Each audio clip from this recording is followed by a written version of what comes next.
ओम नमः श्री यतिराजाय विवेकानंद सूरये सच्चित् सुख स्वरूपाय स्वामिने तापहारिणे।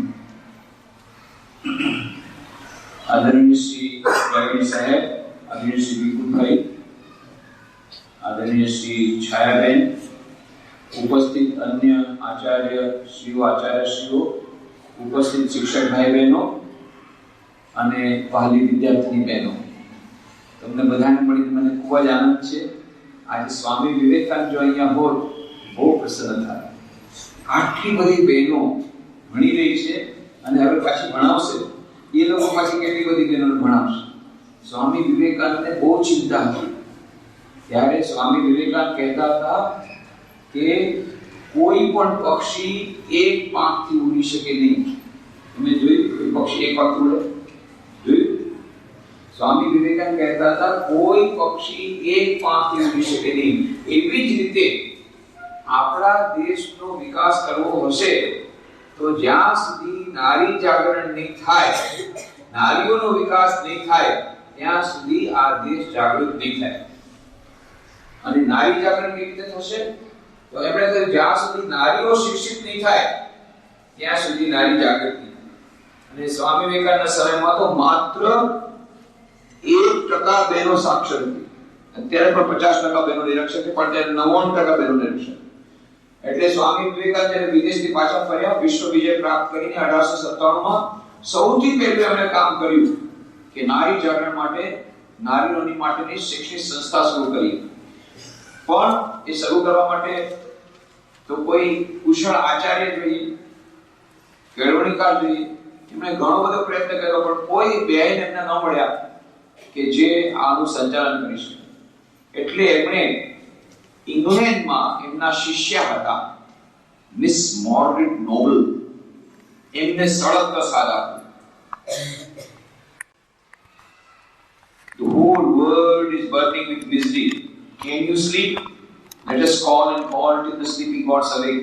Sacrifice, sacrifice, sacrifice in the past has been the law. It will be alas for ages to come. The earth's best and bravest will have to sacrifice themselves for the good of humanity. Buddhas by the hundreds are necessary which are speaking. બલિદાન, બલિદાન, બલિદાન। સમસ્ત વિશ્વ દુઃખથી ભળી જઈ રહ્યું છે। શું તમે સુઈ શકો છો? જાગો, જાગો, એ મહાન આત્માઓ જાગો। આખું વિશ્વ દુઃખથી જ ભળી જઈ રહ્યું છે। કોણ પોતાના જીવનનું બલિદાન દેવા તૈયાર છે? જો તમે તમારા જીવનનું બલિદાન દેવા તૈયાર હો તો અહીં આવો ભારતમાં, અહીંયાની બહેનોને સાક્ષર કરો, એમને શિક્ષિત કરો। આ તમારું સૌથી મોટું કામ છે। શું તમે તૈયાર છો? સ્વામી વિવેકાનંદે સળગ પ્રસાદ આપ્યો। મિસ મોર્ગેટ નોબલે ચેલેન્જ સ્વીકાર કરી, હા, મારું સમસ્ત જીવન બલિદાન કરી દઈશ ભારત માતાની સેવામાં। બ્રિટિશર હોવા છતાં પણ ભારત આવ્યા। બ્રિટિશર્સ વિરુદ્ધ જે લોકો લડાઈ કરતા હતા એમને સપોર્ટ આપ્યો, ક્રાંતિકારીઓને સપોર્ટ આપ્યો। એટલા માટે એના પછી કેટલા બધા લોકોને દેશભક્તિનો સપોર્ટ આપ્યો। શ્રી અરવિંદને તેઓ મળ્યા, શ્રી અરવિંદને એમણે પ્રેરિત કર્યા। શ્રી અરવિંદ કોઈ કંઈ જાણતા નહોતા સ્વામી વિવેકાનંદ વિશે કે ભારત માતા વિશે, પણ મિસ મોર્ગેટ નોબલ આવ્યા, એમણે પોતાનું સમસ્ત જીવન નિવેદિત કરી દીધું ભારતની નારીઓની શિક્ષણ માટેની કાર્યપદ્ધતિ માટે અને ભારતના કલ્યાણ માટે। એટલા માટે સ્વામી વિવેકાનંદજીએ જ્યારે એમને બ્રહ્મચર્ય દીક્ષા આપી એનું નામ આપ્યું નિવેદિતા। સિસ્ટર નિવેદિતાનું તમે નામ સાંભળ્યું છે, જીવન જરૂરથી વાંચો। કવિવર રવિન્દ્રનાથ ટેગોર તો એમને એટલું બધું સન્માન આપતા, એનું નામ આપ્યું એમણે લોકમાતા। સંસ્કૃતિ પોતે મેળવી, બ્રિટિશર હોવા છતાં બધું સમસ્ત એક આદર્શ ભારતીય નારી પહેલા પોતે બન્યા। એવો ડ્રેસ, એવી જાતની પ્રાર્થના, એવી જાતનું ધ્યાન, બધું શીખ્યા શ્રીમા શારદા દેવી પાસે, અને પેલા પોતે આદર્શ નારી બન્યા। અને પછી એમણે આ સ્કૂલ શરૂ કરી। સ્કૂલ તો શરૂ કરી દીધી, વિદ્યાર્થીઓ ન જડે, કોઈ આવવા તૈયાર નહીં। કેમ? ત્યારના વખતમાં 7 કે 8 વર્ષની ઉંમરે તો કન્યાને પરણાવી દેતા।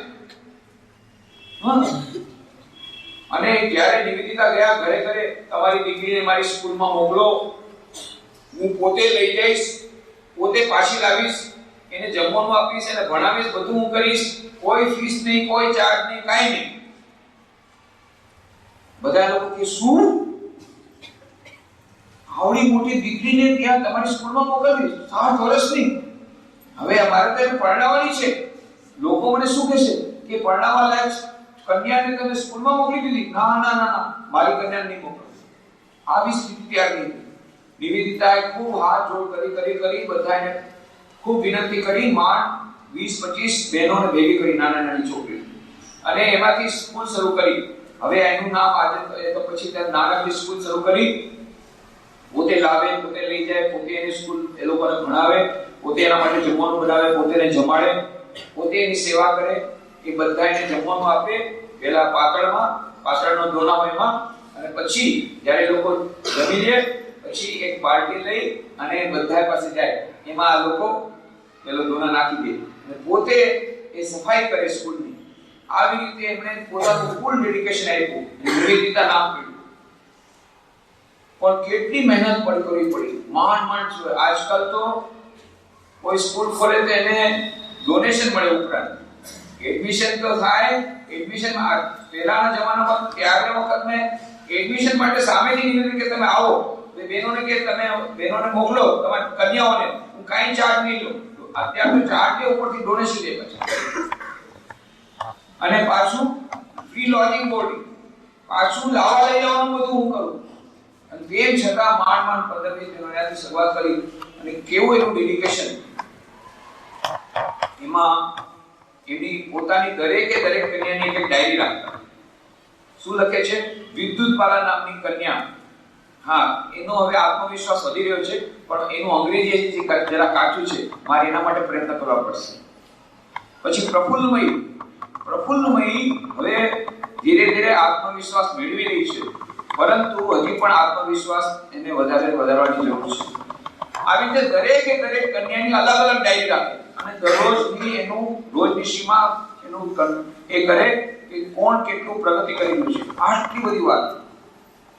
અને એમાં સર જગદીશચંદ્ર બોઝ નામ સાંભળ્યું છે?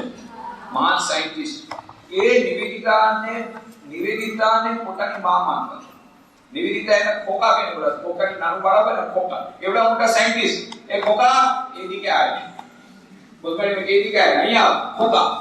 આના મોટા જગદીશચંદ્ર બોઝ એને ખોકા કેને બોલાવતા, નાનું બાળક કેને બોલાવતા. અને જગદીશચંદ્ર બોઝ એને ઉંમરમાં એનાથી 3 વર્ષ માત્ર મોટા હતા નિવેદિતા, પણ એને સાક્ષાત માં તરીકે એને એટલું બધું મજબૂત હતા. એક દિવસે નિવેદિતા ગયા હતા જગદીશચંદ્ર બોઝને ત્યાં ડિનર પાર્ટી, અને રાતના જ્યાં જમવા બેઠા, અચાનક યાદ આવ્યું, હજુ તો 11 છે. 11 ના દિવસે બાકી બધાને તેમણે જમવાનું આપી દીધું નિવેદિતા સ્કૂલમાં, પણ એ છોકરી છે એ બાળ વિધવા છે. ત્યારના વખતમાં બંગાળમાં પ્રથા હતી જે બાળ વિધવા હોય, પ્રફુલ્લમયી એ બાળ વિધવા હતી. તો એ બાળ વિધવા જે હોય એ 11 ના દિવસે જમવામાં નથી કાઢતી, એને ફક્ત ફળ લેવું પડે, ફળ જ ખાઈ શકે, ફળાહાર કરી શકે.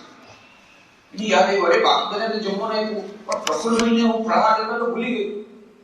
તરત જમવાનું છોડી દીધું અને કેટલા માઇલ પાછા આવ્યા, કેટલા દોડીને આવ્યા. આવીને પહેલા પ્રફુલ્લમયીને પેલો ફળાહાર આપ્યો, અને પછી હાથ જોડીને માફી માંગી નાનકડી કન્યાનું, દીકરી મને માફ કરજે, હું કેટલી ખરાબ છું, તને ફળાહાર ન દઈ તને ભૂખી રાખી અને હું પોતે જમવા બેસતી હતી, મને માફ કરી દે. પછી જ્યારે આણે ફળાહાર લીધો, પાછા ગયા જગદીશચંદ્ર બોઝને ત્યાં, પછી જોયું કેટલું ડેડિકેશન, કેવી નિષ્ઠા. એ નિવેદિતાએ પછી આપણા દેશની નારીઓને જાગૃત કરવા માટે સ્કૂલ શરૂ કરી, અને આજે એનું નામ છે સિસ્ટર નિવેદિતા ગર્લ્સ સ્કૂલ, કલકત્તામાં છે. આખા દેશમાં બહુ મહાન એનું નામ છે. થોડા 1998માં એની શતાબ્દીની ઉજવણીના પ્રસંગે તત્કાલીન ભારતના રાષ્ટ્રપતિ ત્યાં ગયા હતા. હવે તો નિવેદિતા સ્કૂલ બહુ મોટી સ્કૂલ થઈ ગઈ છે, હવે શારદા મઠ દ્વારા સંચાલન થાય છે. તમે જાણતા હશો રામકૃષ્ણ મિશનની સ્થાપના સ્વામી વિવેકાનંદે કરી 1897માં. શા માટે? એમના ગુરુ રામકૃષ્ણદેવે કહ્યું હતું શિવ જ્ઞાનથી જીવ સેવા. એને મૂર્ત સ્વરૂપ આપવા માટે રામકૃષ્ણ મિશનની સ્થાપના કરી, જેના 170 શાખા કેન્દ્રો દેશ વિદેશમાં છે, 40 વિદેશમાં છે, 36 ભારતમાં છે, 4 ગુજરાતમાં છે, રાજકોટ, લીંબડી, પોરબંદર, અને ચોથું ચોથું વડોદરા. ત્યાં ઐતિહાસિક દિલારામ બંગલો છે, જ્યાંથી હું આવું છું વડોદરાથી. ઐતિહાસિક દિલારામ બંગલો છે કે જ્યાં સ્વામી વિવેકાનંદે પોતે નિવાસ કર્યો હતો. એ ઐતિહાસિક બંગલો ગુજરાત સરકારે 18 એપ્રિલ 2005 ના રોજ આપી દીધો અને એટલા માટે ત્યાં સ્મૃતિ મંદિર અમે બનાવી રહ્યા છીએ. ઘણી બધી પ્રવૃત્તિ શરૂ કરી છે. વેલ્યુ એજ્યુકેશન પ્રોગ્રામ્સ, મૂલ્યની શિક્ષણ, મોબાઈલ મેડિકલ યુનિટ, લાઇબ્રેરી, આ બધું થઈ રહ્યું છે. તો અને એ સિવાય 1000 સેન્ટર એવા છે જેનું સંચાલન અમે નથી કરતા, અમારા ભક્તો અને મિત્રો કરે છે, ગૃહસ્થ ભક્તો. જેમ કે એવા સેન્ટર આખા વિશ્વમાં 1000 છે, એમાંથી 20 ગુજરાતમાં છે. ગાંધીનગર, અમદાવાદ, સુરત, વલસાડ, જુનાગઢ, ભુજ, કચ્છ, ભાવનગર, આ બધી જગ્યાએ અમારા ભક્તો ચલાવે છે. રામકૃષ્ણ વિવેકાનંદ સેન્ટર ભાવનગર છે, એ લોકો પણ હવે ઘણી બધી નવી પ્રવૃત્તિઓ શરૂ કરવાના છે. આનું સંચાલન ગૃહસ્થ ભક્તો કરે છે.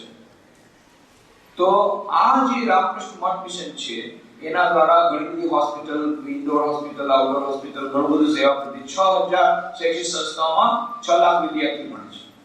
એવી જ રીતે બહેનો માટે શારદા મઠ છે. જેમ સંન્યાસીઓનો મઠ છે રામકૃષ્ણ મઠ, એમ બહેનો માટે અલગ મઠ. એની સાથે અમારું કોઈ કનેક્શન નથી. એ લોકો એના પોતાના પ્રેસિડેન્ટ અલગ. ગઈકાલે પ્રેસિડેન્ટ માતાજીની મહાસમાધિ થઈ. જે વર્તમાન પ્રેસિડેન્ટ માતાજી હતા શારદા મઠના, એમની મહાસમાધિ ગઈકાલે જ થઈ. તો જે આનંદ ટીવીમાં આનંદ ચેનલ છે એમાં બધું બતાવ્યું છે, અંતિમ ક્રિયા એમની બધું. તો શારદા મઠ માત્ર સંન્યાસીનીઓ માટે છે અને એની ઘણી બધી બ્રાન્ચેસ છે. જે રામકૃષ્ણ મઠની ઘણી બ્રાન્ચેસ છે ને હેડક્વાર્ટર કલકત્તા, એવી રીતે એનું પણ હેડક્વાર્ટર કલકત્તા, એની પણ ઘણી બ્રાન્ચેસ છે. એમાંની એક બ્રાન્ચ ગુજરાતમાં છે, વલસાડમાં. અને આ જે નિવેદિતા સ્કૂલ છે જેની મેં વાત કરી, એ હવે શારદા મઠમાં આવી ગયું. પહેલા રામકૃષ્ણ મિશનમાં હતું, હવે પછી બહેનોની જેટલી સંસ્થા બધી રામકૃષ્ણ મિશનને શારદા મઠને સોંપી દીધી. 1954 માં શારદા દેવીની જન્મ શતાબ્દી પ્રસંગે આ શારદા મઠનો પ્રારંભ થયો. તો આ નિવેદિતા ત્યારે આવ્યા અને સ્વામી વિવેકાનંદનું સ્વપ્ન સિદ્ધ કર્યું. સ્વામીજી કહેતા હતા ભારતીય નારીઓને શિક્ષિત કરવી પડશે. એની આખી સર્જના એમણે શરૂ કરી. આખા ભારતને જાગૃત કરવા માટેની જે મોટી એક યોજના સ્વામી વિવેકાનંદ કરી, એમાં સિસ્ટર નિવેદિતાએ બહુ મહત્વનો ભાગ ભજવ્યો છે. એના ઉપર ઘણું બધું રિસર્ચ અત્યારે ચાલી રહ્યું છે. એ નિવેદિતા એક શિક્ષિકા હતા, કેવા મહાન બની ગયા. અને તમે પણ કેટલા ભાગ્યશાળી છો. પહેલા તો સ્વામી વિવેકાનંદ કહેતા હતા દરેકે દરેક નારીને પહેલા તો શિક્ષિત કરવી પડશે. અને એ લોકો જ્યારે શિક્ષિત થશે, એ લોકો જ્યારે જાગૃત થશે, ત્યારે જ આપણો દેશ વિકાસ પામશે.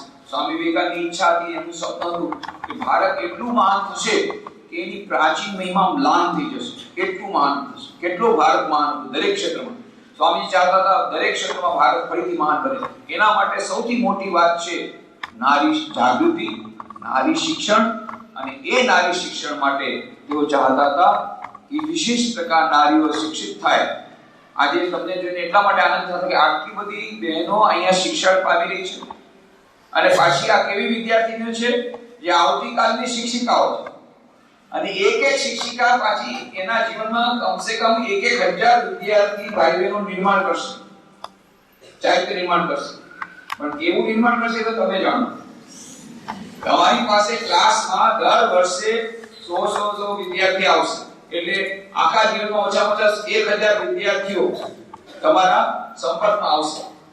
હવે એમાંથી તમે એને મહાત્મા ગાંધી બનાવો, સુભાષચંદ્ર બોઝ બનાવો, ઝાંસી કી રાની બનાવો, કે ડોક્ટર કલામ બનાવો, કે કિરણ બેદી બનાવો, કે કલ્પના ચાવલા બનાવો, કે સુનીતા વિલિયમ બનાવો, અથવા તો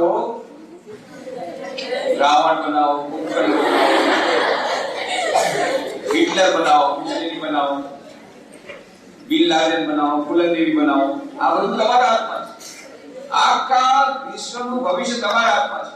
એટલા માટે હું શિક્ષકોની શિબિરમાં જાઉં તો હમણાં 6000 શિક્ષકોની શિબિર થઈ વલસાડમાં. બહુ સુંદર મજા આવી. મેં એ લોકોને કહ્યું કે સમસ્ત વિશ્વના કલ્યાણની ચાવી ભારતના પ્રધાનમંત્રી પાસે નથી. એ તો હોસ્પિટલના છે ને, હોસ્પિટલ આવી ગઈ પણ એ ભલે આવી ગયા, હાર્ટ બાયપાસ સર્જરી ભલે સક્સેસફુલ થઈ, તો એના હાથમાં વિશ્વના કલ્યાણની ચાવી. વિશ્વના વિશ્વના કલ્યાણની ચાવી અમેરિકાના પ્રેસિડેન્ટ પાસે નથી, ઓબામા પાસે, ભલે ગમે એટલો નાચ કરે, કેટલો નાચ કર્યો એના પાસે વિશ્વ કલ્યાણની ચાવી. યુનેસ્કોના યુનાઇટેડ નેશનના ડાયરેક્ટર જનરલ પાસે નથી. સમસ્ત વિશ્વના કલ્યાણની ચાવી કોના હાથમાં? સમસ્ત વિશ્વના કલ્યાણની ચાવી શિક્ષકના હાથમાં. કેમ? આવતીકાલના ડાયરેક્ટર જનરલ, આવતીકાલના પ્રાઇમ મિનિસ્ટર, આવતીકાલના અમેરિકાના પ્રેસિડેન્ટ, આવતીકાલના ચીફ મિનિસ્ટર, આવતીકાલના મિનિસ્ટર્સ, આવતીકાલના આઈએએસ ઓફિસર્સ, આવતીકાલના આઈપીએસ ઓફિસર્સ, આવતીકાલના બિઝનેસમેન, આવતીકાલના સીઈઓ. પછી સત્યમ જેવા કરો કે અસત્યમ જેવા, એ તમારા હાથમાં છે. અને સત્યમ જ અસત્યમ થાય પછી અસત્યમ શું થાય તમે જાણો.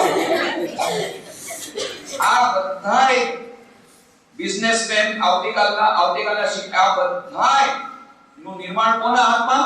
શિક્ષકના હાથમાં. તો વિશ્વના કલ્યાણની ચાવી કોના હાથમાં?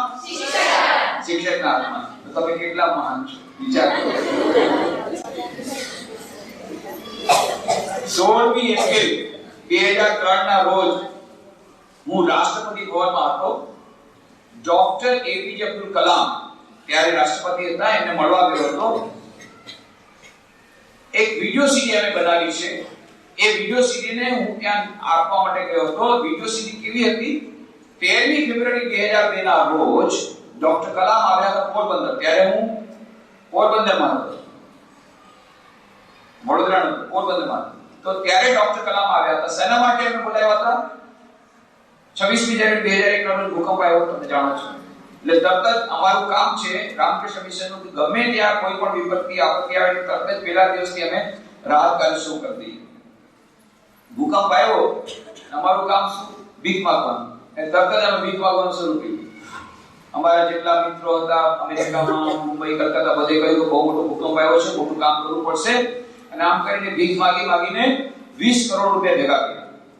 અને આ 20 કરોડ રૂપિયામાંથી લાખો લોકોને પહેલા ભોજન આપ્યા, ફૂડ પેકેટ આપ્યા, લોકોને બ્લેન્કેટ આપ્યા, તાલપત્રી આપી, અને પછી 81 શાળાઓ બનાવી, સરકારી શાળાઓ, અને સરકારને પાછી આપી દીધી, વસાહત નવી બનાવીને, અને 6 વસાહતો બનાવી. એમાંની 37 શાળા અમે પોરબંદર જિલ્લામાં બનાવી. અને એમાંની એક શાળાનું ઉદ્ઘાટન કરવા ડોક્ટર કલામ આવ્યા 13મી ફેબ્રુઆરી 2002 ના રોજ.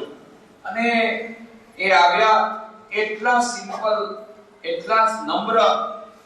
રાજકોટથી પોરબંદર 3 કલાક અમે બંને સાથે હતા. એટલી બધી વાતો થઈ. પછી કહે સ્વામી વિવેકાનંદ વિશે થોડી વાતો કરો ને. મેં ઘણી બધી વાતો કરી, હજી વાતો કરો ને. 3 કલાકમાં તો પાછું આવી ગયું. પછી ગયા ત્યાં અમારે ત્યાં સ્વામી વિવેકાનંદ જેવડામાં રહેતા પોરબંદરમાં ધ્યાન કર્યું. ધ્યાનમાં કર્યું તો ડૂબી ગયા ધ્યાનમાં, ઉઠે જ નહીં, માંડ ઉઠાય. એટલા ધ્યાનમાં ડૂબી ગયા. પછી એમણે પોતાનું પુસ્તક છે, તમે વાંચ્યું હશે, ઇગ્નાઇટેડ માઇન્ડ્સ. એનું ગુજરાતી પણ થઈ ગયું છે, તેજસ્વી મન, પ્રજ્વલિત માનસ.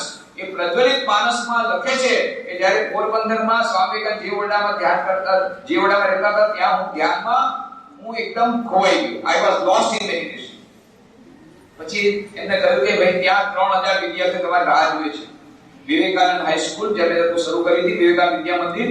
પછી ત્યાં ગયા, ત્યાં એમણે સ્કૂલનું ઉદ્ઘાટન કર્યું અને 3000 વિદ્યાર્થીઓને બહુ સુંદર સંબોધન કર્યું. અને પછી ત્યાં એક વિદ્યાર્થી પૂછ્યું કે what is the source of your inspiration? તમારી પ્રેરણાનો મુખ્ય સ્ત્રોત શું છે? ત્યારે એમણે કહ્યું, normally I do not leak out this secret. હું મારું આ સિક્રેટ કે બતાવતો નથી, રહસ્ય, પણ અહીંયા હું જરૂર બતાવીશ. આ right, this is the right place to leak out this secret. કે અહીંયા હું તમને બધું સિક્રેટ બતાવીશ. પછી એમણે કહ્યું કે હું મારી સ્કૂલમાં મોનિટર હતો, 8મા ધોરણમાં ભણતો હતો, ત્યારની વાત છે.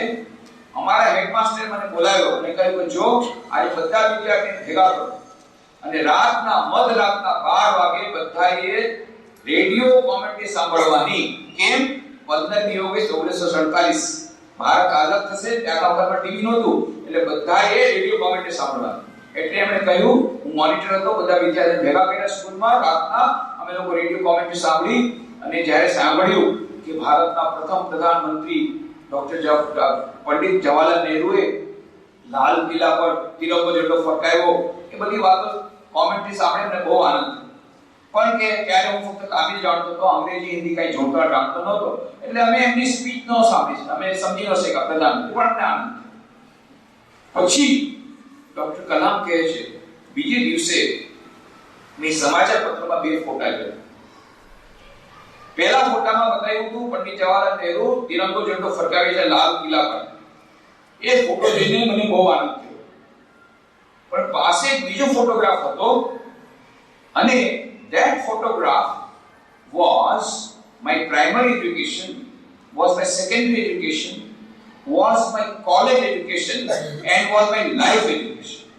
અને બાજુમાં જે ફોટો હતો એ મારું પ્રાથમિક શિક્ષણ, મારું માધ્યમિક શિક્ષણ, મારું કોલેજનું શિક્ષણ અને મારું જીવનનું શિક્ષણ હતું. એ ફોટોમાં શું બતાવ્યું હતું? એ ફોટોમાં બતાવ્યું હતું કે જ્યારે આખો દેશ આનંદ ઉજવી રહ્યો હતો, ખૂબ આનંદની લાગણી અનુભવ કરી રહ્યો હતો અને ખૂબ હર્ષોલ્લાસથી આઝાદીની આઝાદીનો માહોલ હતો એમાં ઉજવણી કરી રહ્યો હતો, ત્યારે જે વ્યક્તિએ આ આઝાદી માટે સૌથી વધારે બલિદાન આપ્યું, જે વ્યક્તિએ આ આઝાદી માટે સૌથી મોટું પ્રદાન આપ્યું, સૌથી મોટો મહત્વનો ભાગ ભજવ્યો, એ વ્યક્તિ ત્યારે આ આઝાદીનો આનંદ નહોતી મનાવી રહી. ત્યારે શું કરે તે વ્યક્તિ? ત્યારે એ વ્યક્તિ કલકત્તાની ગલીઓમાં ફરતી હતી ઉઘાડા પગે અને નવાખલીના રાયટ્સમાં જે લોકો ખૂબ જ દુઃખી થયા હતા એ લોકોના આંસુ લૂછી રહી હતી. એ વ્યક્તિનું નામ મહાત્મા ગાંધી. ત્યારે એમણે કહ્યું, એ મહાત્મા ગાંધીનો ફોટો જોયો, આવી રીતે આંસુ લૂછી રહ્યા છે બધાનું, ત્યારે કહ્યું કે મારા આખા જીવનમાં પરિવર્તન આવી ગયું. Vote is the nobility of leadership? સાચા નેતા કોને કહેવાય? કે જે સેક્રિફાઈસ કરવામાં સૌથી આગળ, અને જ્યારે નામ અને કીર્તિ અને જ્યારે પાવર પોઝિશન એમાં સૌથી છેલ્લે. આજના નેતાઓથી ઊંધું.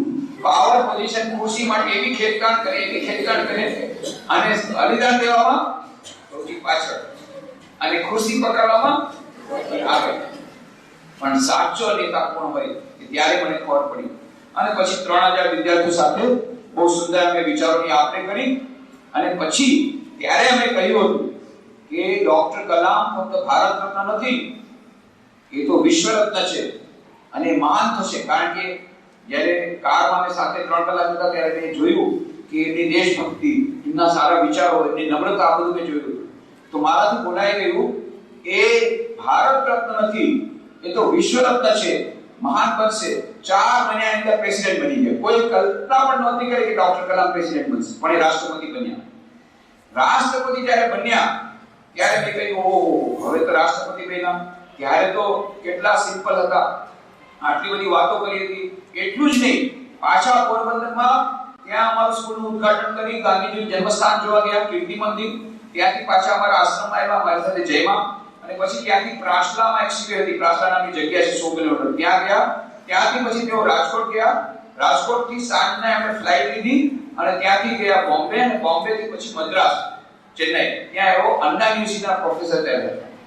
એવું થયું કે તે દિવસે મારે પણ સાંજના પોરબંદરથી હું ગયો રાજકોટ, રાજકોટથી મારે ફ્લાઇટ લેવાની હતી મુંબઈ, મુંબઈથી ફ્લાઇટ લેવાની બનારસ, કારણ કે અમારી શતાબ્દી હતી. એટલે હું ત્યાં એરોપ્લેનમાં બેઠો હતો અને મને જોઈને ડોક્ટર કલામે, Swamiji, you are going by the same flight, I want to sit near you. Swamiji, તમે પણ એરોપ્લેનમાં જાઓ છો? આ મારે તમારી બાજુ બેસું. નાના બાળક છે, મારે તમારી બાજુ બેસું. મેં કહ્યું, ઠીક છે, હું તમારી પાસે આવીશ. ના Swamiji, you are a monk, I should come to you. Swamiji, તમે સંન્યાસી છો, મારે તમારી પાસે આવવું જોઈએ, તમારે મારી પાસે નહીં. એટલે પછી મારી બાજુમાં જે યુવક બેઠો હતો એને કે, ભાઈ તું ઉઠ, આ ભારત ડોક્ટર કલામ આયા બેસવા માટે તેની જગ્યામાં જાય. એને મારી સાથે ઘણી વાત કરી. પછી કચવાતે મને ગયો, એટલે તારી સાથે પછી વાત ચાલશે. ડોક્ટર કલામ આવી બેઠા. પછી કે, Swamiji, in the morning you told so many nice things about Vivekananda, please tell something more. Swamiji, સવારના તમે 3 કલાક કેટલી સરસ સ્વામી વિવેકાનંદની, રામકૃષ્ણની, શારદાજીની વાત કરી, હજી થોડીક વાત કરો ને બહુ મજા આવી. પછી મેં પૂછ્યું, why are you so eager to learn about Vivekananda? તમને આટલું બધું શું છે વિવેકાનંદ જાણવામાં? why? કેમ? બહુ સુંદર એમણે વાત કરી. Swamiji, I think Swami Vivekananda is the first saint who converted religion into practical spirituality. હું એમ માનું છું કે સ્વામી વિવેકાનંદ એવા પ્રથમ સંત હતા જેણે ધર્મને વ્યાવહારિક સ્વરૂપ આપ્યું. એટલે હું સ્વામી વિવેકાનંદ બહુ માનું છું. ફરી પાછું 50 મિનિટ બહુ સુંદર વાતો કરી. ત્યાં તો મુંબઈ આવી ગયું. Swamiji Bombay is come so quickly. આ તો બોમ્બે આવી ગયું. મારે તો હજી ઘણી બધી વાત કરવી હતી. Anyway, it is one of the greatest days of my life. I learn so many things about great souls. કે આજે મારો બહુ મોટો દિવસ છે, મહાન દિવસ છે કે આટલા બધા મહાપુરુષોની વાતો મેં સાંભળી તમારી પાસે. એના પછી 4 મહિનામાં તો એ રાષ્ટ્રપતિ બની ગયા. હવે રાષ્ટ્રપતિ બનવાની વાત જ્યારે આવી પેપરમાં, મને સ્વાગત સાંભળ્યું, હવે આ ડોક્ટર કલામ રાષ્ટ્રપતિ બની જાય. પણ બધાને ખબર હતી આ ઇલેક્શનમાં એ તો જીતી જ જવાના છે, એ તો ચોખ્ખી વાત હતી. મેં કહ્યું કે એકવાર રાષ્ટ્રપતિ બનશે પછી તો ત્યાં રાષ્ટ્રપતિ ત્યાં ફોનમાં આપણી સાથે વાત નહીં. મારી વચમાં જો વાત ચાલતી હતી પછી કોઈ ફોનમાં વાત નહીં કરવા દે. રાષ્ટ્રપતિ બન્યા પછી કેવી રીતે આપણને ફોનમાં વાત કરવા દે? એટલે મેં કહ્યું કે એને હું એડવાન્સ કોમ્યુનિકેશન આપું. એટલે મેં ફોન કર્યો ત્યારે અમના યુનિવર્સિટીમાં બિચારા ગેસ્ટ હાઉસથી છે એટલી દૂર આવ્યા ફોન લેવા માટે, મારું નામ સાંભળી. પછી ફોનમાં મેં કીધું, sir doctor Kalam, I want to give you advance congratulations because we are sure you are going to become president. Why I want to give you advance congratulations? Because once you go to the રાષ્ટ્રપતિ ભવન, you will become inaccessible. પછી ત્યારે રાષ્ટ્રપતિ ભવનમાં જશો પછી તો તમારો અમારો પત્તો કઈ લાગશે નહીં. તરત જ એમણે જવાબ આપ્યો, ખૂબ નમ્રતાથી, not for you સ્વામીજી, તમારા માટે નહીં. અને પછી એમણે કહ્યું, સ્વામીજી તમને વિશ્વાસ નહીં આવે, ગઈકાલે મેં તમને યાદ કર્યા. કેમ? ગઈકાલે પહેલી વાર મોટી પ્રેસ કોન્ફરન્સ, આખા વિશ્વના બધા પત્રકારો આવ્યા હતા. એમણે પૂછ્યું, પહેલો પ્રશ્ન, what is your message to the nation today? તમારો રાષ્ટ્રપતિ હજી બન્યા નથી, બનવાના છો ત્યારે તમારા રાષ્ટ્ર માટેનો તમારો શું સંદેશો છે? તો ડોક્ટર કલામે મને કહ્યું ફોનમાં, મને ખબર નહોતી, મને એમણે કહ્યું, ડોક્ટર કલામે કહ્યું કે સ્વામીજી તમને નહીં ખબર હોય, તમે જ્યારે વોટર ટેક્સ આપતા હતા ત્યારે એક નાનકડી છોકરી સ્ટેજ ઉપર ચડી ગઈ, સિક્યુરિટી વાળા પાછળ ચડી ગઈને મારો ઓટોગ્રાફ લીધો અને પછી મારો સંદેશો પૂછ્યો, પ્લીઝ ગીવ યોર મેસેજ. અને ત્યારે મેં ગઈકાલે બધા પ્રેસ રિપોર્ટરને કહ્યું, I have to give the same message. કે સ્વામીજી મેં તમને ગઈકાલે એટલા માટે યાદ કર્યા કે મેં પ્રેસ રિપોર્ટર બધાએ મને પૂછ્યું what is your message for the nation, ત્યારે મેં એને એટલું જ કહ્યું, I have to give the same message that I gave at Porbandar 4 months ago by talking to 3000 youth. મેં પોરબંદરમાં જે સંદેશ આપ્યો હતો એ સંદેશો મારે આજે આખા દેશને આપવાનો છે. કયો સંદેશો? ડોક્ટર કલામ કહ્યું મને ફોનમાં, પાછળથી મેં પત્રો એ બધા પેપરમાં વાંચ્યું, ઇન્ડિયા ટુડેમાં વાંચ્યું, સમાચાર પત્રમાં વાંચ્યું, પાછળથી એની વેબસાઇટમાં જોયું, પણ એણે મને ફોનમાં કહ્યું, Swamiji, I told them that I have to give the same message that I gave at Porbandar. પછી કયો મેસેજ હતો? ડોક્ટર કલામે પેલી દીકરીને, પેલી વિદ્યાર્થીને કહ્યું, my dear daughter, you will grow with the idea embedded in your mind that nation is more important than the individual. મારી દીકરી, આ વાત તારા મનમાં રાખજે કે પોતાના વ્યક્તિગત સ્વાર્થ કરતા રાષ્ટ્રનો સ્વાર્થ મોટો છે. પહેલા રાષ્ટ્રનો વિચાર કરો, પછી પોતાનો વિચાર કરો. પહેલા દેશ માટે વિચારો અને પછી પોતાના માટે વિચારો. આ મહાન વાત ડોક્ટર કલામે કરી. તો આ બધી વાતો મેં વિડિયો સીડી લીધી હતી અને 16મી એપ્રિલ 2003 ના રોજ રાષ્ટ્રપતિ ભવનમાં મેં વિડિયો સીડી એમને આપી. પહેલા તો મને થયું કે હવે રાષ્ટ્રપતિ બની ગયા, હવે કોણ જાણે કેવી રીતે વ્યવહાર કરશે, પણ જોયું એટલા જ નંબર. હું ગયો, તરત જ ઊભા થઈ ગયા. ઊભા થઈને હજી હું એને કઈ આપું નહીં, પેલા તો આટલો મોટો ફળની મોટી બાસ્કેટ મને આપી દીધી, આટલી ફળની મોટી બાસ્કેટ. પછી મેં લીધો, પછી મેં એમના માટે સ્વામી વિવેકાનંદનો મોટો ફોટો આવો લીધો હતો, જે થોડા પુસ્તકો લીધા હતા, પેલી વિડિયો સીડી લીધી હતી, એ બધું એમને આપ્યું. Swamiji, you brought so many things for me, તમે આટલું બધું મારા માટે લાવ્યા. તો મેં મજાક કરી કે what can I bring for you, like a fakir I have come to meet an emperor. તો હું તમારા પાસે શું લાવ્યો? હું તો ફકીર છું, એક બાદશાહને મળવા આવ્યો છું, સમ્રાટને મળવા આવ્યો છું. એક ફકીર છું, સુદામાને જેમ સુદામાપુરીથી આવ્યો છું, અને તમે તો ભારતના રાષ્ટ્રપતિ. I am like a ફકીર, હું તો એક ફકીર છું, સમ્રાટને મળવા આવ્યો છું. પણ કેટલા નમ્ર, તરત જ કહ્યું, only one emperor Swamiji, we are servants of the same emperor. સમ્રાટ તો એક જ છે સ્વામીજી, આપણે બધા એમના જ ગુલામ છીએ, એટલે કે ભગવાન. કેટલા બધા નમ્ર. પછી મેં ડોક્ટર કલામને કહ્યું, ડોક્ટર કલામ, તમે તો ભારતને મહાન બનાવવા માંગો છો, બહુ સારી વાત છે. 2020 સુધીમાં તમે ભારતને વિકસિત ભારત બનાવવા માંગો છો, એનો પ્લાન તમે કર્યો છે, બહુ સારી વાત છે. સ્વામી વિવેકાનંદ પણ ચાહતા હતા કે ભારત મહાન બનશે, એટલી મહાન બનશે કે એની પ્રાચીન મહિમા મ્લાન થઈ જશે. એના એમને પ્લાન પ્રોગ્રામ આપ્યા છે, એ પ્રમાણે અમે પણ એ યોજનાને કાર્યાન્વયન કરવાનો પ્રયત્ન કરીએ છીએ. પણ હું તમને એટલી વાત કહી દઉં, તમે વર્લ્ડ બેંકમાંથી ગમે એટલો પૈસો લાવશો પંચવર્ષીય યોજના માટે, તો પણ આપણા દેશની ગરીબી દૂર નહીં થાય. બેઠા તો આપણે ભાઈ સ્વામીજી કેમ?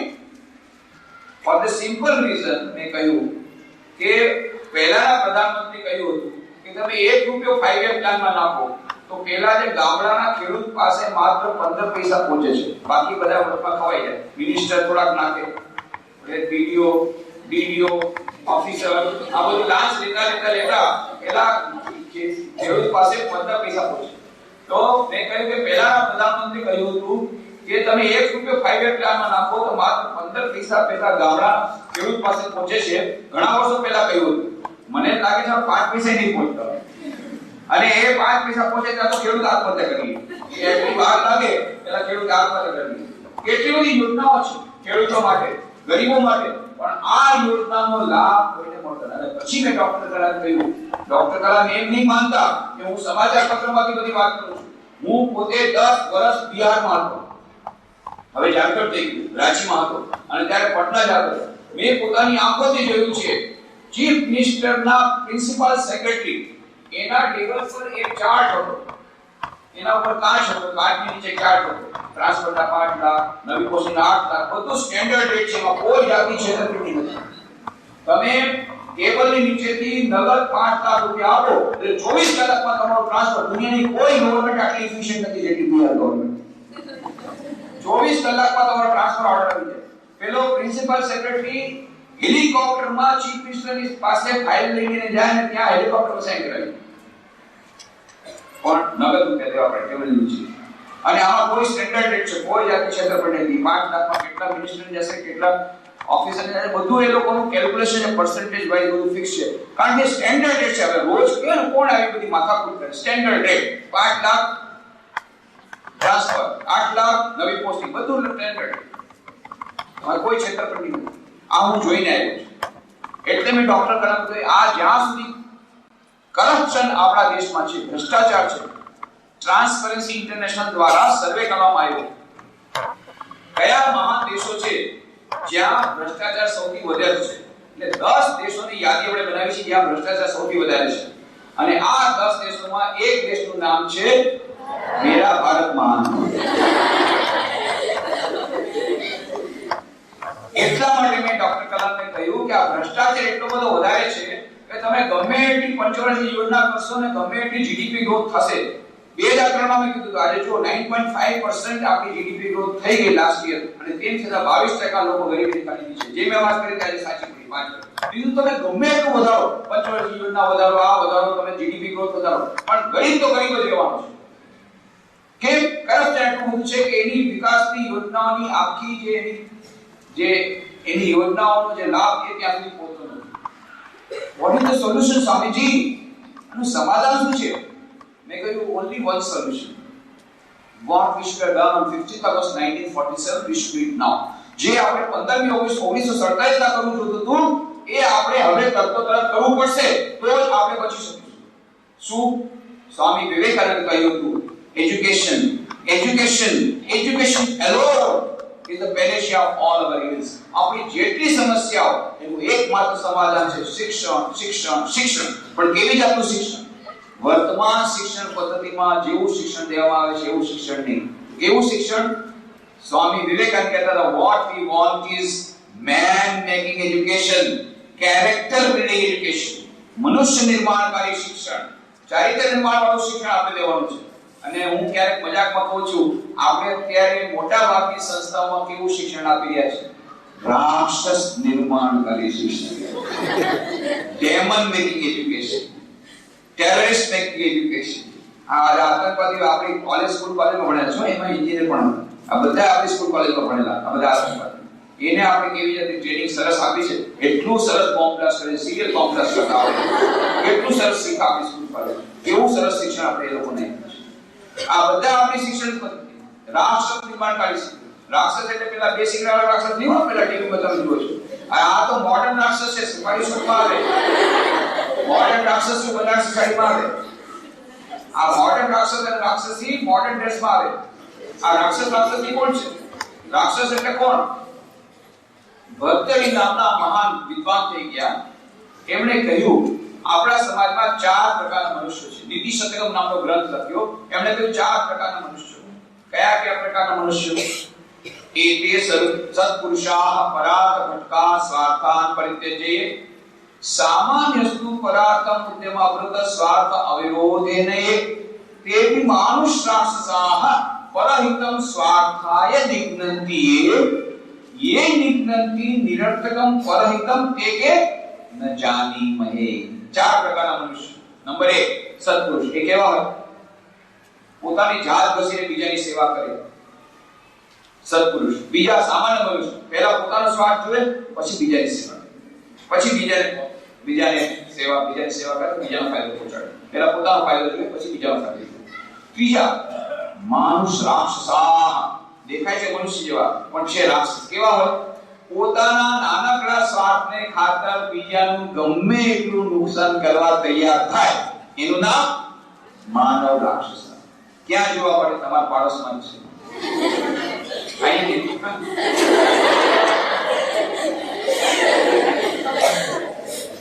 એક એક્ઝિક્યુટિવ એન્જિનિયર એ શું કરે?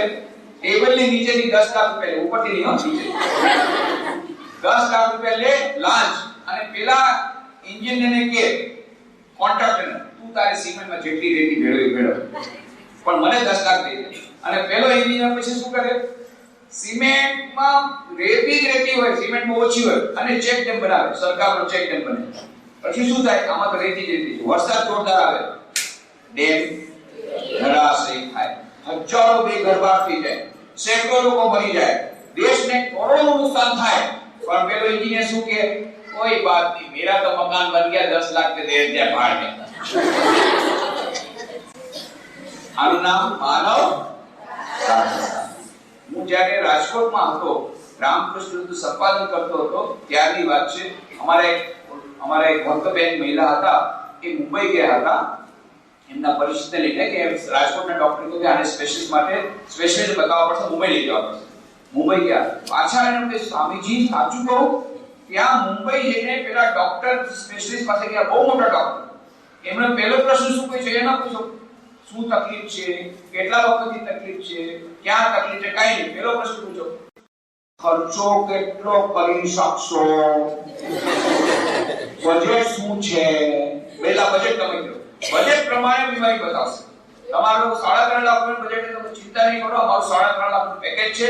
એમાં અમે blood report, urine, stool report, x-ray report બધા તમને આપશું. અને કેવા આપશું? જેવા અમને જોઈએ છે એવા જ આપશું. રિપોર્ટ પોતાની લેબોરેટરીમાં એવા તૈયાર કરાવે. અને પછી કહેશું હા તમે તો બહુ મોટા એવા, તો તરત જ ઓપરેશન કરાવવું પડશે. બીજે રૂપિયા ઓપરેશન કરાવશે. અને ઓપરેશન કરતી વખતે જો દર્દી મરી જાય તો કહે છે તમે જરા મોટા એવા વેલા એવા તો બચાવી લે, પણ કોઈ ચિંતાની વાત નથી. આ પેકેજમાં સ્મશાન યાત્રાનો ખર્ચ સામેલ છે. એટલે સ્મશાન યાત્રા પણ અમે કરી દઈશું. તમારે ચિંતા કરવાની કાંઈ જરૂર નથી. આ 3.5 લાખનું પેકેજ.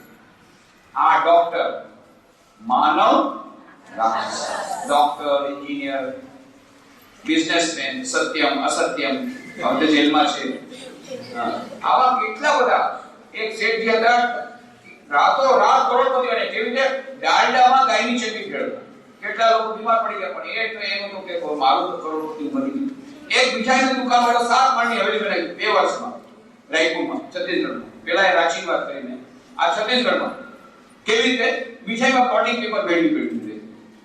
આવી રીતે આ બિઝનેસમેન, એન્જિનિયર, ડોક્ટર પોતાના નાનકડા સ્વાર્થને ખાતર બીજાનું ગમે એટલું નુકસાન કરવા તૈયાર થાય. એનું નામ માનવ રાક્ષસ. હવે ભરતી કે ચોથા પ્રકારના મનુષ્ય છે, પણ તે બહુ માથું ખજવાળ્યું, નામ જોડતું નથી. કેમ કે આ તો માનવ રાક્ષસ કરતા બે, એના કરતા ઉતરતા. માનવ રાક્ષસ કરતા વધારે મારે નામ શું દેવું? કે ન જાનીમહે.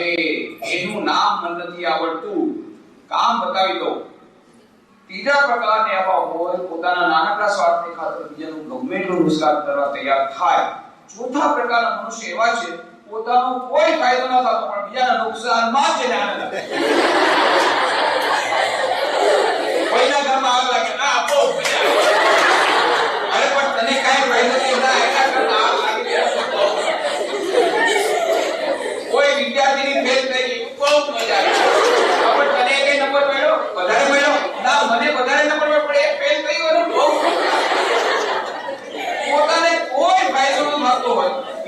નુકસાનમાં જેને આનંદ આવે આ છે ચોથા પ્રકાર.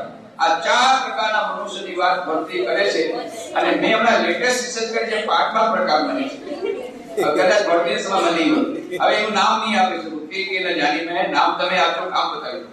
ચોથા પ્રકારને એવા હોય કે પોતાનો કોઈ ફાયદો ન થતો હોય, બીજાના નુકસાનમાં જેને આનંદ આવે. પાંચમા પ્રકારને એવા હોય કે બીજાના નુકસાનમાં એટલો બધો આનંદ આવે કે પોતાનું નુકસાન કે બીજાનું. એટલે શું કરે? એરોપ્લેનમાં બેસી જાય. એરોપ્લેન બેસી અને વોલ્ટ ટાવર ટકરાવે. હું મરી ગયો કાઈ વાંધો નહીં, 5000 ને મારી નાખ્યા. ક્યાં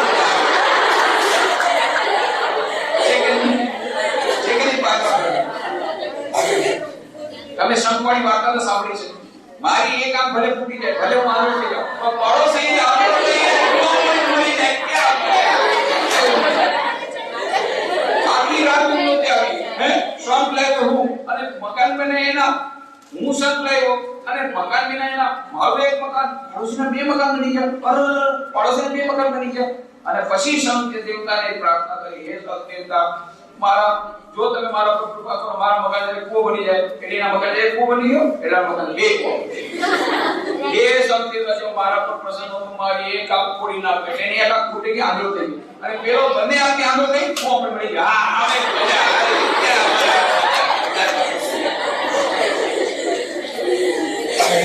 પોતાનું નુકસાન કરે, બીજાનું નુકસાન કરે, આ છે પાંચમા પ્રકાર. અત્યારે આપણા સમાજમાં માનવ રાક્ષસ છે કે નહીં? બીજા પ્રકારના છે. ચોથાઈ છે, પાંચમાઈ છે. સામાન્ય મનુષ્ય બહુ છે અને સત્પુરુષ માઇક્રોસ્કોપથી જોવા પડે. એટલા માટે સ્વામી વિવેકાનંદે કહ્યું, what we want is man making education. આપણે મનુષ્ય નિર્માણકારી શિક્ષણ જોઈએ, ચારિત્ર નિર્માણવાળું શિક્ષણ જોઈએ, રાક્ષસ નિર્માણકારી શિક્ષણ નહીં. હવે આ મનુષ્ય નિર્માણકારી શિક્ષણ કેવી રીતે થાય? ત્યારે મેં પછી ડોક્ટર કલામને કહ્યું, જુઓ, આ મનુષ્ય નિર્માણકારી શિક્ષણ દેવા માટે થઈને અમારી શૈક્ષણિક સંસ્થાઓ જે 6000 એમાં 6 લાખ વિદ્યાર્થી ભણે છે, એને અમે દઈ રહ્યા છીએ. પણ એટલું જ નહીં, બાકી કેટલી બધી સેંકડો સ્કૂલ કોલેજોમાં અમે જઈએ છીએ અને આવી જાતની વિદ્યાર્થી શિબિરો યોજીએ છીએ. એટલું જ નહીં, શિક્ષકોની શિબિર યોજીએ છીએ. એટલું જ નહીં, અમારી કેટલીક શૈક્ષણિક સંસ્થાઓને વિશેષ રૂપે તૈયાર કરી રહ્યા છીએ, જેમ કે Vivekananda Institute of Human Excellence હૈદરાબાદમાં, Ramakrishna Institute of Moral and Spiritual Education મૈસૂરમાં. અને મેં કહ્યું કે હવે પોરબંદરમાં અમે નવું શરૂ કરી રહ્યા છીએ. સંસ્થાનું નામ છે Vivekananda Institute of Value education and culture, VIVC, વિવેક. એનું અમે નિર્માણ કરશું અને તમે એનું ઉદ્ઘાટન કરવા આવો. ડોક્ટર કલામે કહ્યું, ઠીક છે, હું આવીશ. અને એમણે વચન પાડ્યું. ખરેખર પોરબંદર બીજી વાર આવ્યા. રાષ્ટ્રપતિ બન્યા પછી પાછા આવ્યા. પહેલા રાષ્ટ્રપતિ નહોતા ત્યારે આવ્યા, પાછા રાષ્ટ્રપતિ બન્યા પછી આવ્યા. 12મી જાન્યુઆરી 2006 સ્વામી વિવેકાનંદ જન્મદિવસ હતો, તે દિવસે આવ્યા. Vivekananda Institute of Value Education Culture એ સંસ્થાનું ઉદ્ઘાટન કર્યું. 5000 યુવાનો સમક્ષ એટલું સુંદર અને પ્રવચન આપ્યું છે. એની સીડી અમે અહીંયા આપીને જશું અને બાકી સીડી તમે ખરીદી તો ખરીદી લેજો અને એક સીડી તો તમે કમસે કમ આ લોકોને જરૂરથી બતાવો. બહુ સુંદર સીડી છે. ડોક્ટર કલામે કેવી એમાં પ્રવચનમાં કહ્યું છે કેવી રીતે સ્વામી વિવેકાનંદ જ્યારે જાપાનથી શિકાગો જઈ રહ્યા હતા, એમની સાથે જહાજમાં જમશેદજી તાતા હતા, કેવી રીતે જમશેદજી તાતાને એમણે ઇન્ડિયન ઇન્સ્ટિટ્યૂટ ઓફ સાયન્સ શરૂ કરવા માટેની પ્રેરણા આપી, એ બધી એમણે વિસ્તારથી વાત કરી. અને પછી એમણે બહુ સુંદર પ્રશ્ન ઉત્તર આપ્યા વિદ્યાર્થીઓને. એક વિદ્યાર્થી ઉભો થઈ ગયો અને કહ્યું, sir, operation Chakravyuh, operation Duryodhan and other operations have revealed the tip of the iceberg that is rampant corruption in the country today. As the President of India, how do you feel about it? And where do you think lies the solution? Sir, આપણા દેશમાં operation Duryodhan, operation ચક્રવ્યૂહ, એના દ્વારા આપણને ખબર પડી કે આપણા દેશમાં કેટલો બધો ભ્રષ્ટાચાર છે. રાષ્ટ્રપતિ તરીકે તમને કેવું લાગે છે અને આનું શું સમાધાન હશે? રાષ્ટ્રપતિ ઉભા થઈ ગયા અને કહ્યું, જો સંસદે થોડાક તો કઈ કાર્યકરો કર્યા છે, they have already taken some action. જે સાંસદે આવું કામ કર્યું તેના ઉપર થોડીક એક્શન તો લીધી છે, બરાબર છે, તમે સાંભળ્યું છે. પછી એમણે ડોક્ટર કલામે સ્વામી વિવેકાનંદની પુસ્તકમાંથી વાંચન કર્યું, જેમાં સ્વામી વિવેકાનંદ લખે છે, no amount of parliament acts can make a nation good, can make a nation great. તમે ગમે એટલા સંસદના નિયમો બનાવી લો, એનાથી તમે દેશને મહાન બનાવી શકશો નહીં, દેશને સારો બનાવી શકશો નહીં. જે દિવસે તમે પાર્લામેન્ટમાં એક બનાવશો એ દિવસે પહેલા એક્સપર્ટ લોકો સાંજના રાતના બેસીને મીટિંગ કરશે. આ કાયદામાંથી કેવી રીતે છૂટવું એ એક્સપર્ટ લોકો બતાવી દેશે. ઇન્કમ ટેક્સ બધાય કન્સલ્ટન્ટ. ગમે એટલા કાયદા તમે નિર્માણ કરશો, કાયદાઓ દ્વારા તમે દેશને સારો નહીં બનાવી શકો, મહાન નહીં બનાવી શકો. સ્વામી વિવેકાનંદ કે આજ તો 100 વર્ષ પહેલા કહી ગયા, આજથી 100 વર્ષ પહેલા. અને એ ડોક્ટર કલામ વાંચી સમજાય. Then what can make a nation good? What can make a nation great? તો કેવી રીતે દેશ મહાન બને અને કેવી રીતે દેશ સારો બને?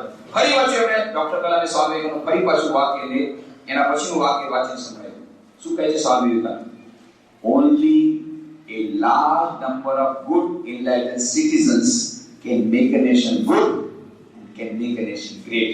જ્યારે આપણા દેશના વધારે લોકો આદર્શ નાગરિક બનશે, પ્રબુદ્ધ નાગરિક બનશે, સારા નાગરિક બનશે, ત્યારે આપણો દેશ સારો થશે અને ત્યારે આપણો દેશ મહાન થશે. અને પછી ડોક્ટર કલામે બહુ સુંદર વાત કરી. And the government cannot produce good people and the government will not produce good people. અને સરકાર સારા મનુષ્યો બનાવી શકે નહીં અને બનાવશે પણ નહીં. એ પણ નહીં. Then who can make it? તો કોણ બનાવી શકે? ત્રણ લોકો બનાવી શકે. Father, mother and the teacher. માતા, પિતા અને શિક્ષક. એ લોકો આ દેશમાં સારા મનુષ્ય નિર્માણ કરી શકે અને એનાથી આપણો દેશ સારો થશે, મહાન થશે. તો વિશ્વના કલ્યાણની ચાવી કોના હાથમાં? ભારતના કલ્યાણની ચાવી કોના હાથમાં? આગામી સમાજની કલ્યાણની ચાવી કોના હાથમાં? વિશ્વની બધી સમસ્યાઓનું સમાધાન કોના હાથમાં? અને તમે બધા શિક્ષક બનાવો છો, કેટલા મહાન છો. એટલે આજે હું બધી શિક્ષક શિબિરમાં જાઉં ને, એ લોકોને બધાને કહું, પછી એ લોકો કે સ્વામીજી આ લાંબુ લક્ષિત કરવાનું એટલે કે નાનકડો મંત્ર આપી દો, એવો સફળતાનો મંત્ર આપી દો કે સવાર સાંજ મંત્ર જાપ કરીએ તો ઉત્તમ શિક્ષક બની જાય.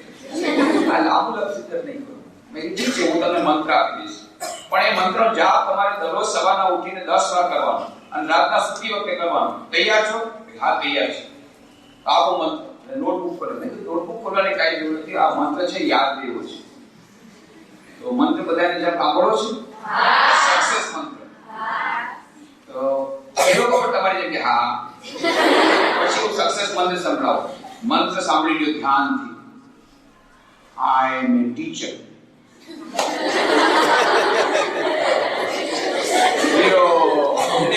સંસ્કૃતનો કોઈ બહુ સરસ પાવરફુલ મંત્ર હશે. આ કઈ મંત્ર કહેવાય. પછી હું એ લોકોને કહું તો હવે બીજી વાત સાંભળી લો. આ મંત્રનો જાપ તમે 10,000 વર્ષ કરશો તો એનો કોઈ ફાયદો નહીં થાય. કેમ? મંત્રમાં શક્તિ નથી. મંત્ર કેવી રીતે જાપ કરે એના પર શક્તિ છે. ઘણા શિક્ષકોને પૂછું, શિક્ષક ભાઈ બહેનો તમે શું કરો છો? ગરીબી ગાય જેવું મોટું શિક્ષક. કેમ ભાઈ શું કરું? IAS માં પાસ થયો, પછી કે GPS એમાં પણ ન થયું, પછી કે બેંક એમાં તો ન થયું, ચાલો માસ્ટર બની જાવ. બીજા બધા દેશોમાં ક્રીમ ઓફ ધ સોસાયટી જે મોસ્ટ ઇન્ટેલિજન્ટ હોય એ પ્રોફેસર બને કે ટીચર બને. આપણે ત્યાં બધું ઉપર બધું ગયું જાય, પછી જે બચેલું હોય અહીંયા આવે નહીં. પણ એમાંથી કેટલાક લોકો એવા છે. એક વિદ્યાર્થીની મારી પાસે આવતી હતી, એ જ્યારે 11મા ધોરણ ભણતી હતી ત્યારે મારી પાસે મેં કીધું, હું બધાને પૂછું મારી કે તારી શું હોબી છે, વોટ ઇઝ યોર એમ્બિશન. મેં એને પૂછ્યું વોટ ઇઝ યોર એમ્બિશન, મહત્વાકાંક્ષા શું છે. એટલે નોર્મલી કોઈ કે પાયલટ, કોઈ કે ડોક્ટર, પણ મોસ્ટલી ડોક્ટર એન્જિનિયર આવું બધું કે. પણ પહેલી વાર મને એક સરસ સાંભળાવી કે હું શિક્ષક બનવાનો છું. કેમ કે મેં મારી શિક્ષિકાને જોઈ છે, એનાથી મને બહુ પ્રેરણા મળી છે. હું પણ મારી બેન છે, અમારા જે બેન છે મોટા બેન, એ શિક્ષિકા જેવી શિક્ષિકા બનીશ અને આવી રીતે આ જ મારા જીવનની મહત્વાકાંક્ષા. હું એટલો બધો ખુશ થયો અને ખૂબ મેં શુભેચ્છા આપી. અને આજે ખરેખર એ મહાન શિક્ષિકા છે. ધારે તો રાષ્ટ્રીય પુરસ્કાર મેળવી શકે એટલી લાયકાત છે, એટલું બધું એચીવમેન્ટ છે. પણ એ જાણી કરીને પોતાનો પ્રોફાઇલ મોકલતી નથી. કેમ કે એકવાર સ્વામીજી જો હું એમાં જઈશ ને લાઈનમાં તો પછી મારું બધું એમાં જ હશે. આ વિદ્યાર્થીઓમાં જે પૂરવાનું છે એ મારું કામ અટકી જશે. મારે એડમિનિસ્ટ્રેશનમાં જવું નથી, મારે આ બધા ઓનરમાં જવું નથી, મારે રાષ્ટ્રીય પુરસ્કાર. આજે રાજકોટની જે શાળામાં એને અભ્યાસ કર્યો હતો એ શાળાની આજે આચાર્ય છે અને આખા દેશમાં એનું નામ છે, પણ એ રાષ્ટ્રીય પુરસ્કાર માટેની કોઈ એ કરતી નથી, એના માટે ચેષ્ટા કરતી નથી. તો આવા પણ કેટલાક લોકો છે કે જે લોકો શિક્ષક બનવા માંગે છે એટલા માટે બન્યા છે. યશવંતભાઈ શુક્લ મહાન સાહિત્યકાર થઈ ગયા, એ રાજકોટમાં આવ્યા હતા થોડા વર્ષો પહેલા, 10 વર્ષો પહેલા, 15 વર્ષો પહેલા, અને અમે લોકોએ સેમિનારનું આયોજન કર્યું હતું. સાયન્સ અને art of become a better teacher, ઉત્તમ શિક્ષક બનવાની કળા અને તેનું વિજ્ઞાન. ત્યારે અમે બહુ સુંદર વાત કરી કે આ શિક્ષણના ક્ષેત્રમાં કેટલાક લોકો જે શિક્ષક બન્યા છે એ જાણી કરીને શિક્ષક બન્યા છે, પોતાની જાતને સમર્પિત કરવા માટે શિક્ષણના ક્ષેત્રમાં એ રીતે બન્યા છે. કેટલાક લોકો આકસ્મિક રીતે આ ક્ષેત્રમાં પડી ગયા છે. જે લોકો આ રીતે આકસ્મિક રીતે પડ્યા છે એ લોકોને હાથ જોડીને વિનંતી કે જલ્દીથી આમાં વિદાય થાઓ, કારણ કે તમને જે વિષયમાં કંઈ મળશે નહીં. કેમ? પૈસા તો ઓછામાં ઓછા, પૈસા ઓછામાં ઓછા, ઉપરથી ફાટા પડે, માતા પિતા વડે અલગ, એટલે વાંદરા જેવા પોતાની બાળકને એ સાથે એનું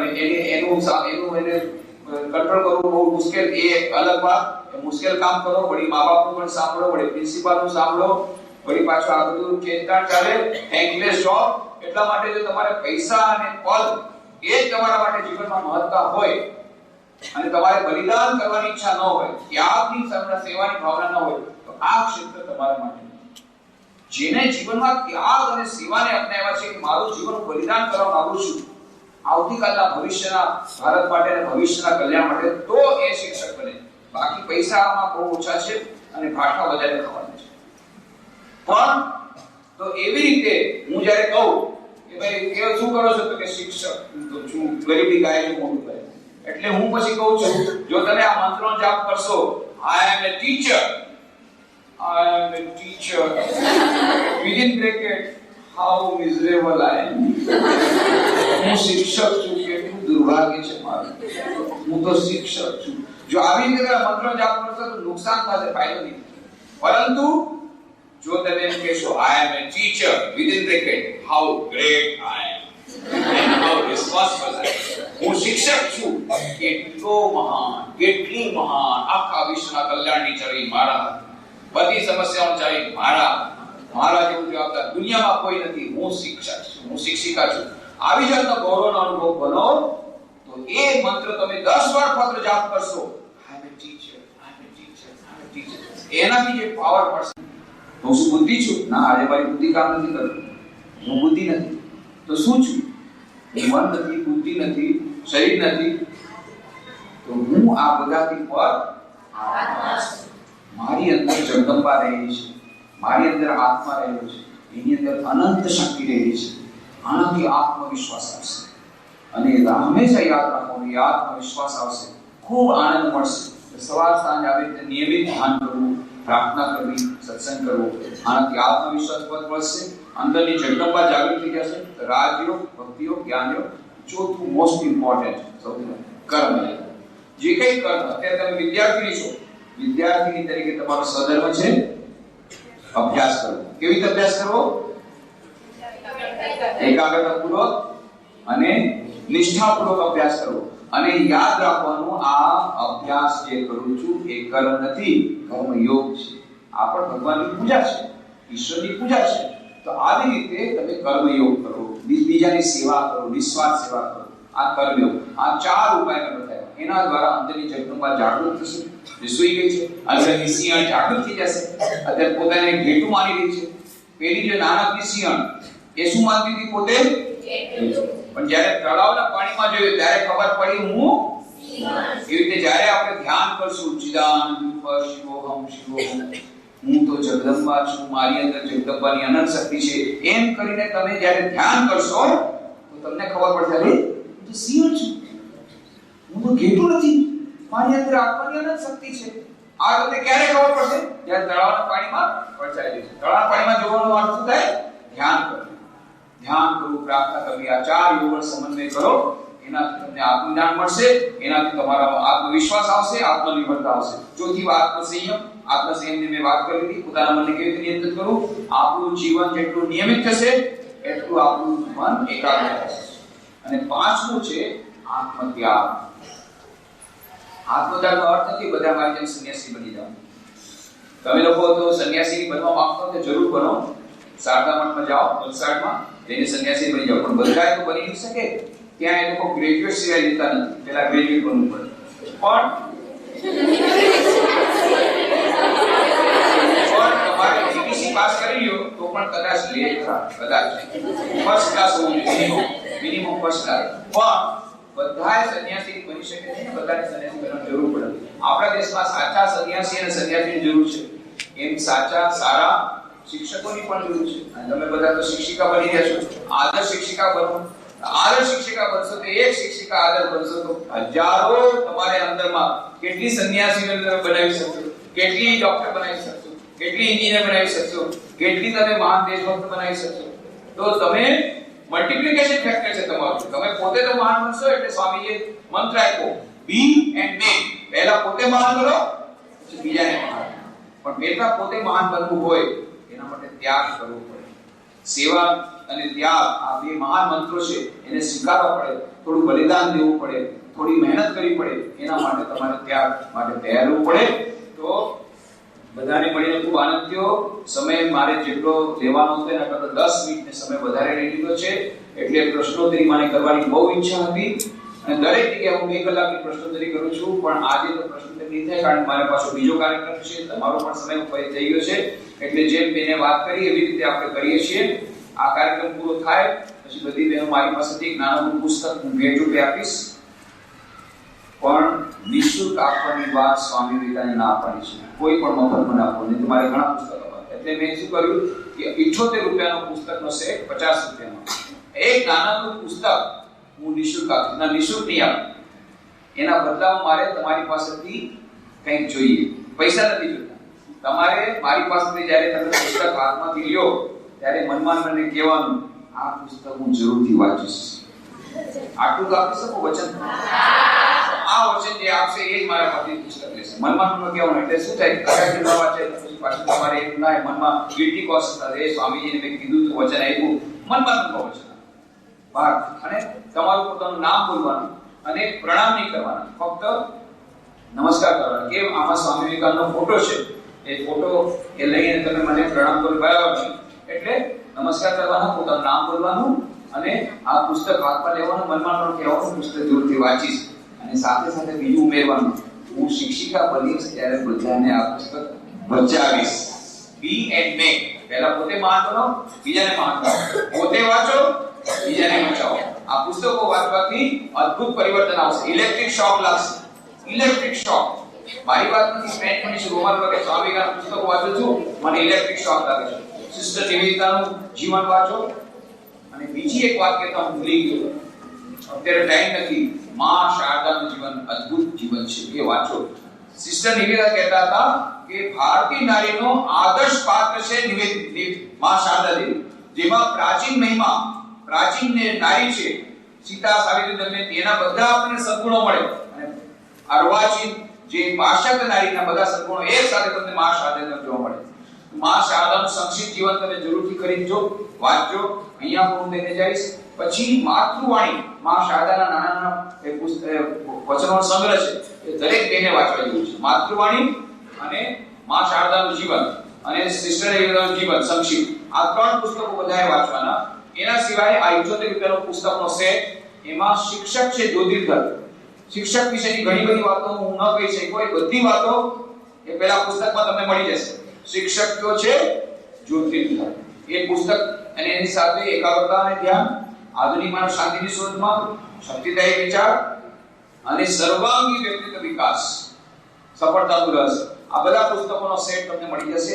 તમે લઈ શકો તો લ્યો, પૈસા ન હોય તો જેમ કીધું લેક્ચરને બતાવી દો, તમારું નામ બતાવી દો, પાછળથી તમે પૈસા મોકલાવજો અને પાછળથી અમને લોકોને મોકલાવી દેશે. એના માટે કોઈ ચિંતા નથી. મુખ્ય વાત છે, મારી ઈચ્છા છે કે આજે જ્યારે તમે આટલી સરસ રીતે બેઠા, અને ખરેખર તમને હાર્દિક અભિનંદન આપું છું. આટલી વાર સુધી કોઈ ફૂસફૂસ વાતો ન કરી, બધા ચૂપચાપ બેઠા, કોઈ ઝોલા ન ખાધા, અને બધાએ સરસથી એટલે સરસ રીતે પાર્ટિસિપેટ કર્યું ઉત્સાહપૂર્વક. અને 2 કલાક થઈ ગયા તેમ છતાં તમે લોકો એકદમ ફ્રેશ લાગો છો, ચહેરા એકદમ હજી ખીલેલા છે, ભૂખ લાગી છે તેમ છતાં હજી તમારા ચહેરા પર ખૂબ નથી વળતા. એટલે તમને લોકોને ખૂબ હાર્દિક અભિનંદન, ખૂબ આભાર માનું છું કે તમે આટલી સરસ રીતે બધું ગ્રહણ કર્યું. હવે મારી એક ઈચ્છા છે કે હજી આને તમે આગળ વધારો, એને તમારા જીવનમાં પ્રતિષ્ઠિત કરો. અને એટલા માટે તમને બેન પછી તમને એક ફોર્મ આપશે અને જે કોલેજ પેલી કોલેજના પ્રિન્સિપાલને કહીજો, એ લોકો પણ એમાં મેં કહ્યું છે કે તમને આજનો જે સેમિનાર છે એમાં શું સારું લાગ્યું, નંબર 1, નંબર 2 શું સારું ન લાગ્યું એ પણ તમે લખો. અને ભવિષ્યમાં સેમિનાર થાય તો એમાં એના માટેનો તમારો સૂચનો લખો કે ભાઈ ભવિષ્યમાં થાય તો ચા નાસ્તાનો પ્રબંધ રાખજો, પ્રબંધ રાખજો અને કમસે કમ 4 કલાકનો રાખજો, અથવા તો ભાઈ આ બહુ લાંબુ થાય છે અડધી કલાકમાં પતાવજો. જે તમારા સૂચનો હોય કે આ બહુ લાંબુ લક્ષણ થઈ જાય કે આ સ્વામીજીનું બહુ માથું ખાઈ ગયા, એટલે જે કઈ તમારા સૂચનો હોય એ તમે એમાં લખજો. અને પછી બીજો પ્રશ્ન છે, તમને આમાં જે કઈ સારું લાગ્યું, એકાદ વાત જો સારી લાગી હોય તો એને તમારા જીવનમાં કેવી રીતે પાલન કરશો. મારે તમને સારું લાગ્યું હોય કે ભાઈ નિયમિત જીવન જીવવાથી સફળતા મળે, તો આજથી અમે લોકોએ આ નિયમિત દિનચર્યા બનાવી છે, એનું 50% અમે પાલન કરી રહ્યા છીએ, 60% કરીએ છીએ, તમે લખો. તો આ ફીડબેક જે તમે પ્રિન્સિપાલને આપશો એ પછી મને મોકલશે, મને આનંદ આવશે કે ભાઈ આટલું બધું હું ત્યાં ગયો અને બધા સાથે બહુ મજા આવી. ફક્ત મજા આવી એટલું નહીં, એનું કોન્ક્રીટ પણ મળ્યું અને આટલી બધી વિદ્યાર્થી બહેનોએ આટલી સરસ રીતે સાંભળ્યું. એટલું જ નહીં, આ બધું જે સાંભળ્યું છે એનું પાલન કરી રહ્યા છે અને આદર્શ શિક્ષિકા ભવિષ્યની તૈયાર કરી છે. અને આ બધી બહેનો આદર્શ શિક્ષિકા બનશે અને એક બહેનો 1000 2000 આદર્શ પુરુષોને, આદર્શ નર નારીઓનું નિર્માણ કરશે. રાષ્ટ્રનું પુનર્નિર્માણ પોતાની મેળે થઈ જશે અને સમસ્ત વિશ્વમાં શાંતિ આવશે અને સ્વામી વિવેકાનંદનું સ્વપ્ન સિદ્ધ થશે. તો અંતમાં સ્વામી વિવેકાનંદના ચરણોમાં હું પ્રાર્થના કરું છું, માં શારદા દેવી, રામકૃષ્ણ દેવ, સ્વામી વિવેકાનંદ ત્રણેયના ચરણોમાં પ્રાર્થના કરું છું કે એમના આશીર્વાદ તમારા સૌ પર વરસો. તમે આદર્શ વિદ્યાર્થીની બનો, પરીક્ષામાં સફળતા મેળવો, પરીક્ષામાં સારા નંબર મેળવો, પછી આદર્શ શિક્ષિકા બનો અને પછી આદર્શ નારી બનો માં શારદા દેવીની જેમ, અને તમે પોતાના જીવનમાં સફળતા પ્રાપ્ત કરો, સુખ પ્રાપ્ત કરો, શાંતિ પ્રાપ્ત કરો અને દેશ અને સમાજને પણ આગળ વધારવામાં નિમિત્ત રૂપ બનો. એવી જાતની ખૂબ ખૂબ પ્રાર્થના અને ખૂબ ખૂબ શુભેચ્છા. અને તમારા બધાની અંદર રહેલી જે જગદંબા છે એ જગદંબાને પ્રણામ કરીને હું મારી વાણીને વિરામ આપું છું. ધન્યવાદ.